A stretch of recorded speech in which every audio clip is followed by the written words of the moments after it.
In the last video, we saw that it's not just an issue of one bank failing, because maybe one bank does fail. Some of its loans come due. In this case, Bank A had some loans from Bank B that come due. It couldn't liquidate these assets, and then it couldn't liquidate these CDOs for enough money to pay for this loan, so Bank A had to go into bankruptcy. And then we saw that could create a whole chain of events.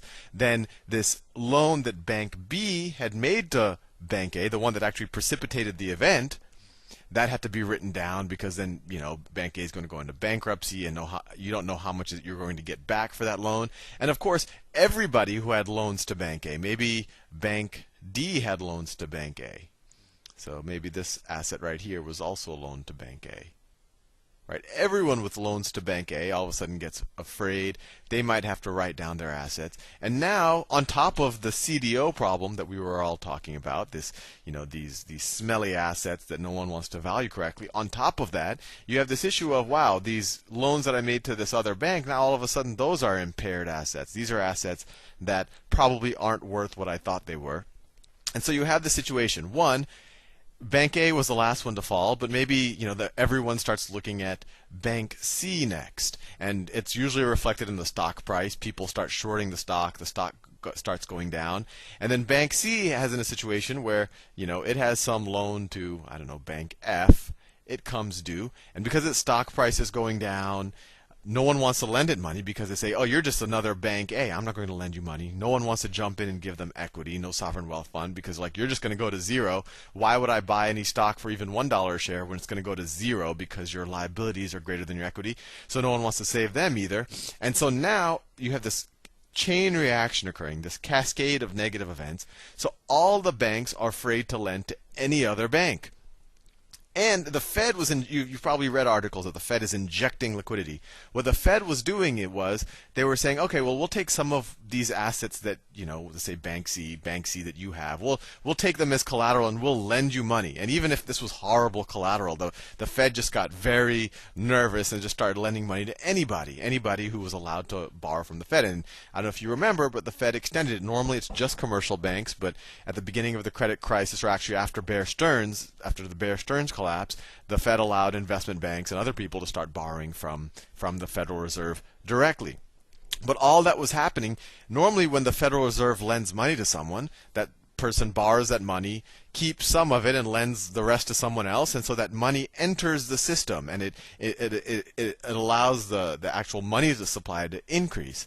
But what's been happening now is, when banks use this money to borrow from the Fed, or to borrow any money, they use these assets as collateral. They just sit tight on that cash, because they're like, wow, you know what? I don't know what my assets are worth. I don't know what other of my assets are going to fail. When these loans come due that I owe, I better have some cash. Otherwise, I'm just going to be another Bank A. So people were borrowing from the Fed, or borrowing in general, but they weren't lending out again. So that money just kind of went into a black hole. And so everyone was just sitting tight on top of their money. So what's the problem here? Well, clearly, one bank failure can lead to multiple bank failures, especially if no one's willing to lend them more money. So you could say, oh, well, the only problem is all of these banks just fail, and who knows, the world might be better off for that, because you won't have all of these people who, frankly, aren't making anything. Although, I don't want to say that, because there is a use for the financial services sector, but to some degree, a lot of what happened in the last 5 years, they weren't creating value. They were just leveraging up and increasing the risk in the system. But anyway, let's put that aside. So you might say, okay, worst case, these banks all go bankrupt, they get restructured, but they come back. The only negative of that will be that their current shareholders lose all their money, but that's okay. No risk, no return. Well, there was risk, and the risk was that your stock goes to zero. But then the banks will come back with new equity, and then they'll be back in 5 years under new ownership. You might say that's okay, but what happens? What the problem is maybe all of these banks, there's just a cascade they go under, but not all of these loans that they make out are to other banks. Some of these loans they make out to the real economy, what everyone's calling Main Street now, right? Some of these loans they're making out are to, it could be to a company that makes tractors, or a company that, or maybe it's an agricultural company that needs loans to buy seeds for the next for the next year's crop. So these are loans that actually funneled into the real economy, and if every bank is just sitting on their money, then these loans are going to be made into the real economy. Those real companies aren't going to be able to make investments to buy seeds or to make a loan to build a factory for a product that's actually doing quite well. And so everyone will be starved off, and you will go into this massive recession, because even though there is good uses of capital, if you were to give someone a loan, they could use that loan to actually create value by planting seeds or by building a factory. Those loans aren't available. Those factories won't get built. Those seeds won't get planted. The farmers will lay off people. The factories will lay off people, and you can imagine we'll go into this economic down cycle. So that's what the Federal Reserve, that's what Paulson and the Federal Reserve is concerned about. Although some people would debate that they're more concerned about the banks than the real economy, and they're just using the real economy as kind of a sideshow, or the rationale. So what are they arguing?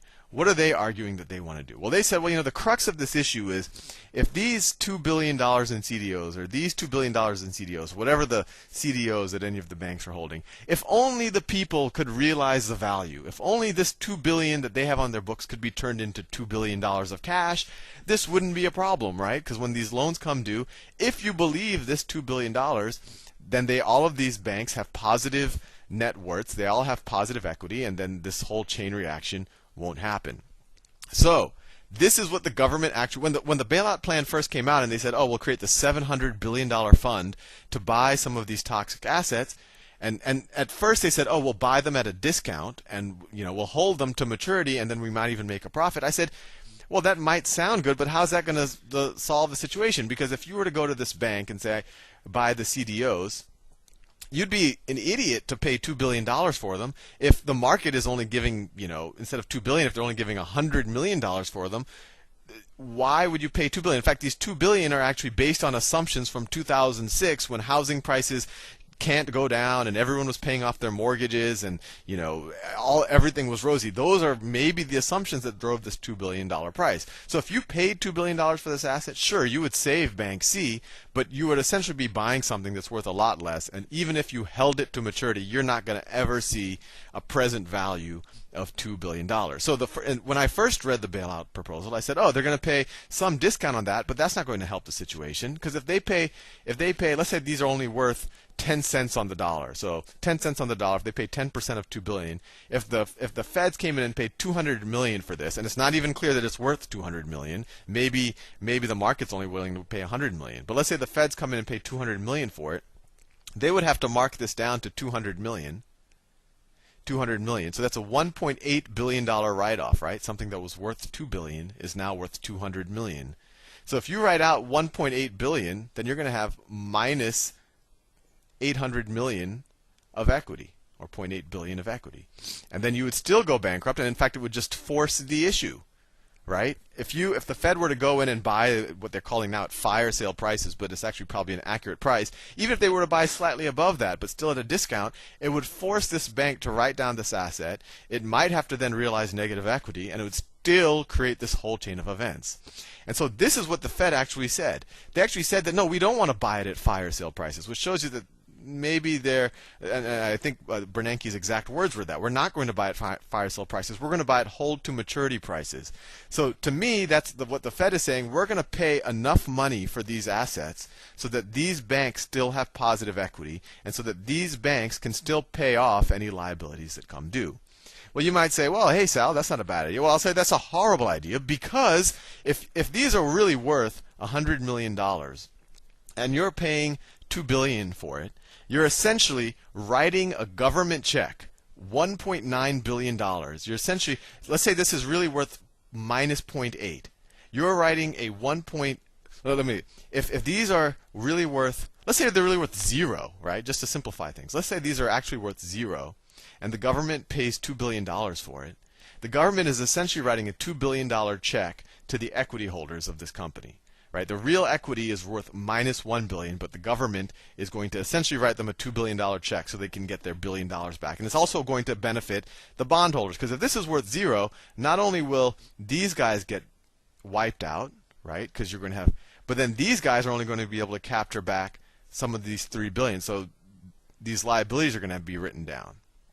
Right? These guys that are owed $4 billion are only going to be able to get $3 billion back. So if the government were to pay $2 billion for this, it's essentially writing a $1 billion check to the shareholders and a $1 billion check to the bondholders, or the people who lent this company money. And essentially, those are the worst people to be writing a check to, because these are the people who essentially lent money that shouldn't have been lent. These are people who took risks. They took all the reward over the last 5 years, and now when the risk hits, the government is essentially having, welfare for the private sector. So that, in my mind, is the worst idea. The government is arguing as, but I know it's bad, and these are the people we don't want to reward. But by doing this, we save the real economy, because by doing this, we prevent this cascade from happening, and hopefully these banks will still lend to the farmer and still lend to the